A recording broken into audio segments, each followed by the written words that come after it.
আসসালামু আলাইকুম ওয়া রাহমাতুল্লাহি ওয়া বারাকাতুহু। ভাই ওয়ালাইকুম আসসালাম। আসরের সময় হয়ে গেছে, চলেন সকলে নামাজ পড়ে আসি ইনশাআল্লাহ। ভাই আমার এখন একটা কল আছে, দোয়া করেন ক্লায়েন্ট পেমেন্টটা যেন দিয়ে দেয়। নামাজ তো পরেও পড়া যাবে। আরে ভাই একটু রেস্ট নিতে দেন। আল্লাহ তো রহিম, আল্লাহ অবশ্যই বুঝবে ইনশাআল্লাহ। একটু রেস্ট নিতে দেন। আমার এই টুপি পায়জামা স্টাইল একদম যায় না, আর স্টাইলও তো একটা ইবাদত। ভাই একটু সময় দেন, গেমটা শেষ করেই পড়বো। আজ তো রাত তো অনেক লম্বা। ভাই একটা কথা বলি শোনো, যে আল্লাহ সুবহানাহু ওয়া তাআলার কাছ থেকে দুনিয়ার জন্য তুমি সময় চাইতেছো, সে আল্লাহ তাআলার জন্য 5 মিনিট সময় কি তোমাদের জন্য হয় না? আরে ভাই, আল্লাহ তো জানেন আমরা সবাই অনেক ব্যস্ত। হ্যাঁ ভাই, মরণ যখন পাকড়াও করবে, কবরে যাওয়ার পরে বলো যে ব্যস্ত ছিলাম।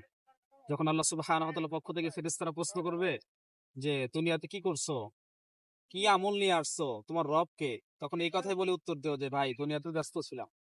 ভাই ভাই, আপনারা কি জানেন আজকে সকালে শাহিনের কাজিন হার্ট অ্যাটাক করে মারা গেছে? কি বলিস? সে তো আমার থেকেও ফিট ছিল। ভাই, আপনি যেই নামাজ পড়ে পড়ার কথা বলতেছেন, এই পরেটা যদি আর না আসে তাহলে তখন কি হবে? ভাই আমরা সত্যি অনেক সময় নষ্ট করতেছি রে। চল আমরা এখনই নামাবে ভাই, এখন হ্যাঁ, নামাজ চলো চলো পড়ে চলো। আসি। দুনিয়ার ব্যস্ততা কখনোই শেষ হবে না, কিন্তু মৃত্যু অপেক্ষা করবে না। তাই নামাজ পড়ে পড়বো না বলে আজই শুরু করুন।